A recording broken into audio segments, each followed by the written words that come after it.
This video is brought to you by John Robson Guitar Tuition. If you enjoy the content, please consider supporting the channel by enrolling on a course, purchasing some guitar lessons or a t-shirt, or you can join my Patreon. Now, on with the show.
Hello chaps, welcome once again to John Robson Guitar Tuition. As always, I do hope you're well. Hope you enjoyed that little jam there that we kicked off with. That was me about 5 minutes ago having some fun with my Scott Guitars John Robson signature model. You know, it still feels a bit weird saying John Robson signature model, but there it is. Fantastic guitar. If you're interested in checking it out and finding out more about it, then I'll link to Scott Guitars website down in the description. Right, that's the plug out of the way. Let's talk about the pentatonic scale. That's what I was using in that little jam at the top of the video there, and you could see I was pootling around and roaming around all over the neck. I wasn't kind of constrained to just using that one familiar little box pattern that many people seem to feel hemmed in by a lot of the time. Of course, we all know there are multiple patterns of the pentatonic scale, and many people, you know, kind of get to grips with learning them and then memorizing them. The problem there, you see, is with that last part of the sentence, memorizing the pentatonic patterns. Okay, I find that anything you have to learn simply by memorizing it, and it's this is what it is because this is what it is and this is what you have to learn, and, you know, just kind of rote learning, parrot fashion like that, that's when it ceases to become easy and becomes a bit of a drudge and a bit of a bore. What is much better, I find, is if you can learn something in a methodical and logical way and you understand why this finger goes there and why that finger goes here and so on. So what we're going to do today is, well, two things basically. We're going to look at how you can take that familiar pattern, there it is once again, and use it as a basis for learning all of the other patterns. You take something familiar that you know and you're comfortable with and modify it slightly and get something new. Then that becomes familiar.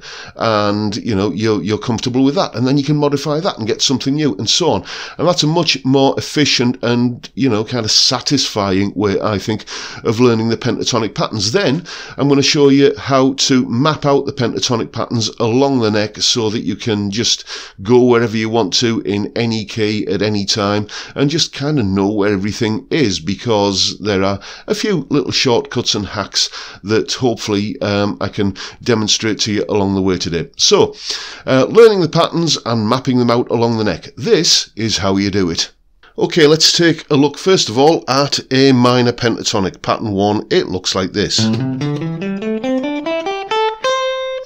And the important thing that you're going to be doing here is changing notes to get from one pattern to another. So we need to know what notes are where. And that's often a source of confusion for people, or it just seems like it's too big a task to take on. But there's a very, very easy way of doing it in A minor. Okay, all you got to do is start at the top of the scale, and that's a C note. And as you come down the scale like this, the notes of the scale spell out a word. They spell out the word caged. So that's a C, that's an A, that's a G, that's an E, and that's a D. And then it starts again, C, A, G, E, D, and then a C and an A on the end. So C, A, G, E, D, C, A, G, E, D, C, A. Right. What confuses a lot of people is, or kind of gets them muddled a little bit, I would say, is the fact that many of the pentatonic shapes do look quite similar to each other. And we're going to, rather than treat that as a source of confusion, we're going to use that as a kind of a peg to hang the way of learning the shapes on. I know that, for instance, if I take the notes of a A minor pentatonic, C, A, G, E, D, and I take the E note and raise it to an F, I've now got the notes of a D minor pentatonic. So that's now going to be C, A, G, F, D. C, A, G, there's the E note there, raise it to an F, F, D, and then C and A. So just by knowing that you take pattern 1 and take these two notes, it's the same note, an E in this case, an octave apart, and move it up a semitone, so that in this case it becomes an F, you've now got pattern 4.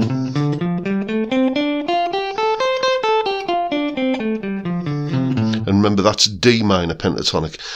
We'll look at how you figure out where pattern 4 of A minor is in relation to pattern 1 shortly. But what we're going to do now is we're going to take that pattern 4 of D minor pentatonic, and this time we're going to isolate the A notes. Well, they're easy to find. There's an A note there, and there, and there. Okay, and anytime you want to find out where a note repeats, it's really simple. All you got to do is, there's your A note, and then go 1, 2, 3, 4, 5 notes up the scale, and there's your next A note. So that's an A note, then 1, 2, 3, 4, 5, there's your next A note there. So what we're going to do with these A notes is, once again, the same thing. We're going to move them up a semitone, so the A becomes a B flat. Like that. So we now have this thing here, basically.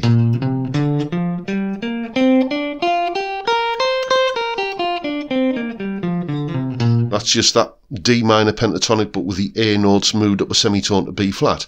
What does that become? Well, you've got pattern 2 now.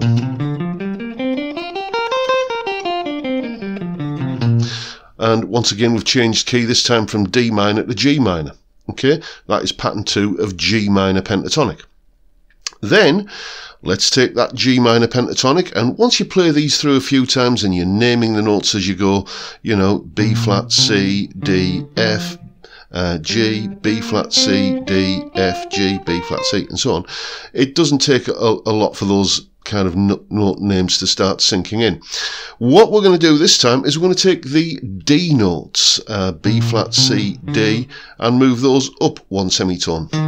So there's the note we've just moved up now. Go 1, 2, 3, 4, 5 notes up the scale. That's the next one that moves up. That's a D there. We move it up. And what this gives us is this pattern.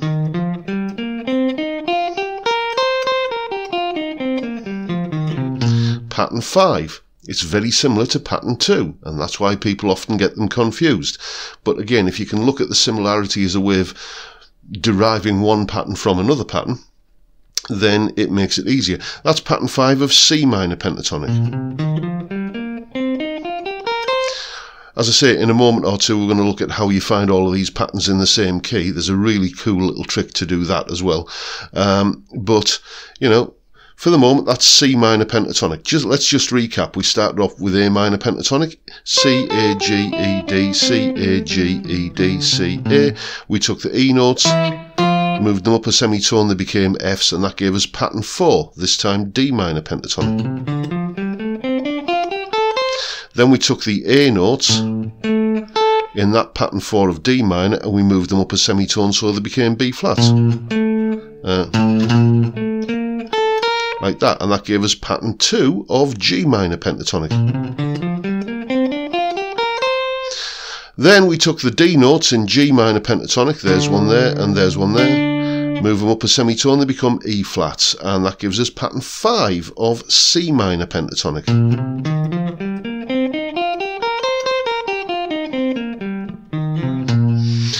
The final stage we're going to do here, because we've done 4 out of the 5 patterns now, is we're going to find the G notes in the C minor pentatonic. So that's B flat C, E flat F, G. There we go. And we're going to move that up a semitone to A flat, and then let's just go up again. 1, 2, 3, 4, 5. So that goes up a semitone to A flat as well. So now we have this pattern.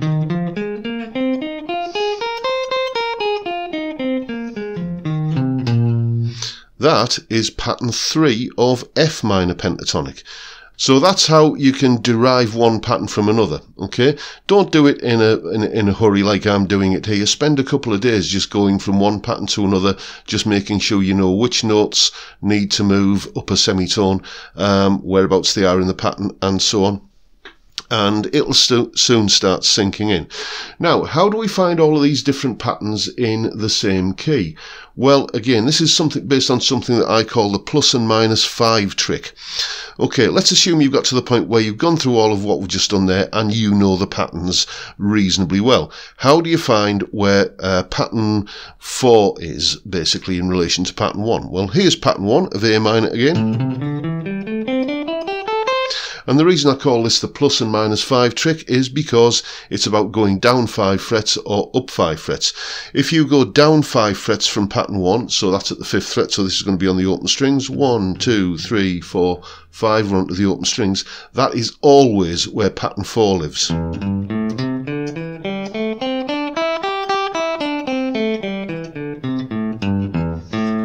Okay, you can take that one to the bank. Pattern 4 is always, always, always 5 frets below where pattern 1 is.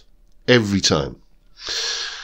So that's the minus 5 part of the plus and minus 5 trick. Let's have a look at the plus 5 part of it. Okay, if you take where pattern 1 begins there, 5th fret, and go 1, 2, 3, 4, 5 frets up from that, you always come to pattern 3.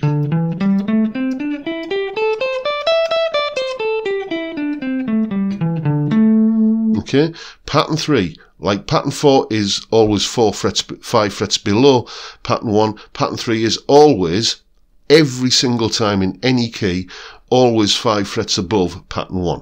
Okay, and what's more, pattern 4, which we know is down here on the open strings, well, that's also going to be up here at the 12th fret, isn't it? Because it's the octave.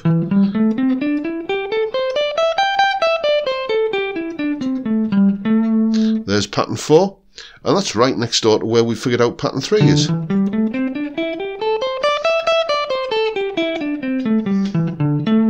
So now, as well as having your pattern 1 location kind of pretty well sorted out, most people seem to get that one fairly robustly, fairly early on, as well as having that little part of the neck mapped out, you've got the bit 5 frets below. Okay, that's where pattern 4 is.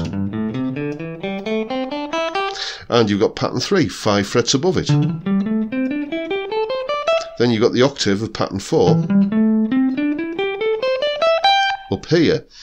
So those are big, big markers and kind of familiar territories that you can map out on the neck in terms of the patterns. First of all, learn the patterns. Make sure you're absolutely 100% sorted with those in the way that I described earlier, just taking a pattern that you know, usually pattern 1, changing it slightly, that gives you pattern 4. Change that slightly, it gives you pattern 2. Change that slightly, you've got pattern 5. Change that slightly, you've got pattern 3. Make sure that those patterns start to feel familiar under your fingers, and then you can use this plus and minus 5 trick, kind of moving down 5 frets always gives you pattern 4. Moving up 5 frets always gives you pattern 3. And you can start mapping out the neck pretty conclusively. You know, you can start in pattern 1 and start, you know, kind of noodling away.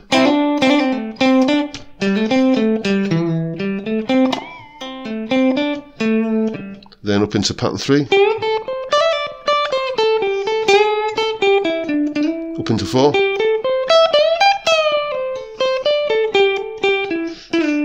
Back down to 3. And then of course if you know where pattern 1 is and where pattern 3 is, well, pattern 2 is just going to slot in between them, isn't it? If you know pattern 1 is there and pattern 3 is there, then pattern 2 has to be there. And the same thing happens down here. If you've got pattern 4, which remember is 5 frets below where pattern 1 is, then, and the pattern 4 is starting down there on the open strings, and pattern 1 is there at the 5th fret, then pattern 5 has to be there. Oops, beg your pardon. So that's how you map the pentatonic scale across the entire neck. Don't try just memorizing it all in one big lump. Start with a single pattern that you modify. That gives you another pattern, and so on. And you can learn all 5 patterns quite easily like that. And then just think in terms of, where does pattern 1 live? 5 frets below pattern 4. 5 frets above pattern 3, and then the gaps between these patterns start to just get narrower and narrower, and you just can begin linking them very, very successfully and very easily without a lot of you know, kind of figuring out and counting on your fingers and toes, basically. So there you go. That's my little method for mapping out the neck with the pentatonic shapes. So there you go. Hopefully that made a degree of sense and might just have clarified 1 or 2 things that you were perhaps a little bit hazy on up to this point. I will just say that that solo that you saw me open the video with, that is all tabbed out in both Guitar Pro and PDF formats, and it's up on my Patreon page. There's the address, link in the description. I'll also put up the video of me doing that, playing that solo, and that explanation and sort of demonstration video clip that you've just seen there, and the jam track that you know, I was playing over at the top of the video in that solo. So loads of great stuff there to get your teeth into. It's only $3 a month, and you get all of these extra resources that go along with these little lessons. Thank you so much to everyone who is supporting me on Patreon. I am really truly grateful. It is very, very much appreciated. Thank you, chaps. Marvellous of you, and you know, I'm really grateful, as I am grateful to everybody who's supporting me in any of the ways that you can help me keep the lights on around here. If you're interested in a Udemy course or getting a Fret Zealot and using a discount code that gets you a little bit of money knocked off, loads of things like that that you can help to support the channel, all linked down in the description box.